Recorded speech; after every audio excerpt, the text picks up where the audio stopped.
Hello and welcome back to my channel सपोर्टाई स्पिल। आज हम एक ऐसे मामले का पर्दाफाश करने वाले हैं जिसने पूरे सोशल मीडिया को हिला दिया है। I know again dramatic intro but चलता है। हम बात कर रहे हैं एक ऐसे कपल की जो टिकटॉक से काफ़ी फेमस हुए थे। 9-10 साल पुराना रिलेशन है उनका, आवेश दरबार और नगमा मिराजकर। अब तक हमें लगता था कि उनका रिश्ता एकदम परफेक्ट है, लेकिन अब कुछ ऐसे एलिगेशन सामने आए हैं जिन्होंने सबको हैरान कर दिया है। आवेश पर चीटिंग का इल्ज़ाम लगा है और उनके ग्रीन फ्लैग वाले इमेज की पूरी तरह से धज्जियां उड़ चुकी है।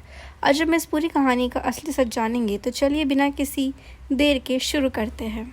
तो दोस्तों, कहानी शुरू होती है एक इंटरव्यू से। एक फेमस इन्फ्लुएंसर सुबी जोशी ने एक इंटरव्यू में कुछ ऐसे खुलासे किए जिन्होंने सभी की नींद उड़ा दी। उन्होंने डायरेक्ट अवेश का नाम नहीं लिया, लेकिन जो डिटेल्स थी वो बिल्कुल क्लियर थी।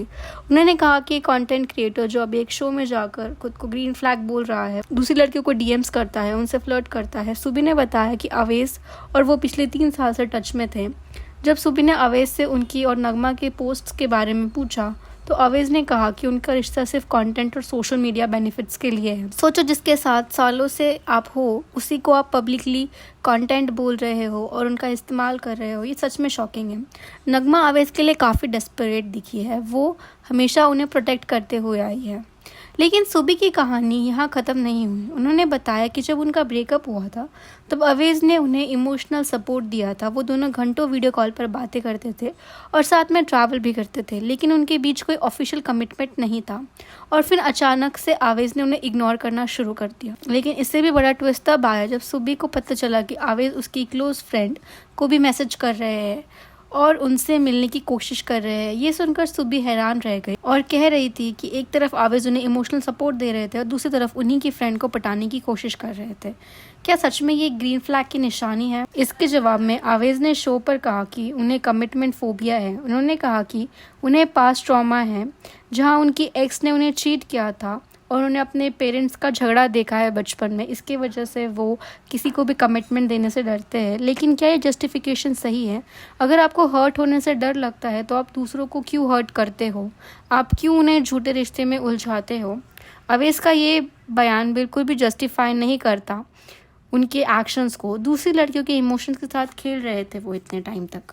अब बात करते हैं नगमा की। नगमा ने पिछले 9-10 सालों से अवेश का इंतज़ार किया है और इंडस्ट्री में सबको पता है कि अवेश कितने लोगों के डीएम में है। और हाल ही में बिग बॉस के शो में बसीर और अवेश की जब लड़ाई हो रही थी तो बसीर ने कहा कि वो बिल्कुल लॉयल नहीं है और वो कितने सारे लड़कियों के डीएम्स में है।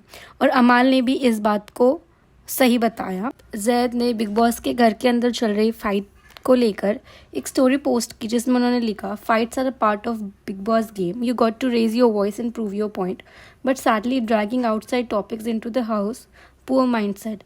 वैसे भी कोई दूध का तुला नहीं है, you know what I mean. BB house is all about judging what's happening inside and saying your piece, that's the game. As a brother and a viewer, full support to Avesh, he stood tall for himself. अच्छा है मैं नहीं हूँ अंदर, who knows knows. ये story उन्होंने डाली अपने भाई को डिफेंड करते हुए। लेकिन इसमें उन्होंने कहीं भी ये नहीं कहा कि नहीं, आवेश पे लगे हुए एलिगेशंस झूठे हैं। सबसे बड़ा सवाल ये है कि अगर आवेश लॉयल नहीं है तो क्या नगमा इन सब से अनजान है? शायद नहीं। शायद नगमा को सब पता है, लेकिन वो आवेश का इंतज़ार कर रही है, वो उन्हें पब्लिकली एक्सेप्ट करे। ये बहुत ही सैड और डिसरिस्पेक्टफुल है कि नगमा जैसे टैलेंटेड लड़की इतने सालों से अवेश के पीछे इंतज़ार कर रही है। लेकिन इस रिश्ते में एक और गहरा पहलू है जो बहुत कम लोग जानते हैं। नगमा का काम आवेश की कंपनी के थ्रू मैनेज होता है, यानी वो अपनी क्रिएटिविटी के लिए आवेश पर डिपेंडेंट है। इसी डिपेंडेंस की वजह से आवेश के पास उनके रिश्ते में डिसीजन मेकिंग की पावर है। अगर नगमा आवेश के खिलाफ जाती है तो उनका करियर भी दांव पर लग सकता है। इसलिए शायद नगमा ने चुप रहना बेहतर समझा। शायद वो आवेश की तरफ से कमिटमेंट का इंतजार कर रही है, इसीलिए वो आवेश के टॉक्सिक बिहेवियर को भी सहन कर रही है। ये एक बहुत ही सीरियस मुद्दा है कि एक सक्सेसफुल लड़की भी अपने करियर की वजह से एक टॉक्सिक रिश्ते में फंस चुकी है। बट अभी बिग बॉस के हाउस में हमने देखा कि आवेश ने उन्हें प्रपोज किया है। सो लेट्स सी कि आगे क्या होता है। तो दोस्तों, इस पूरी कहानी का सारा अंश ये है कि आवेश दरबार का ग्रीन फ्लैग वाला इमेज अब एक रेड फ्लैग बन चुका है। सुबी ने शायद इस स्टोरी को पब्लिकली इसीलिए इस्तेमाल किया हो कि उन्हें पब्लिसिटी मिले, लेकिन क्या ये आवेश की गलती से ज़्यादा बड़ी गलती है? क्या वो एक लड़की को धोखा देकर, दूसरे को इमोशनल सपोर्ट देकर और तीसरे के साथ फ्लर्ट करे, ये गलत नहीं है? एक बात तो पक्की है, अगर आपको कमिटमेंट फोबिया है तो आप दूसरों के इमोशंस के साथ मत खेलो। आखिर में तो सबको कर्मा का सामना करना ही पड़ता है। आपका इस पूरे मामले पर क्या कहना है कमेंट सेक्शन में ज़रूर बताना। और हाँ, अगर आपको ये वीडियो पसंद आया हो तो लाइक करो, शेयर करो, सब्सक्राइब करना बिल्कुल मत भूलना।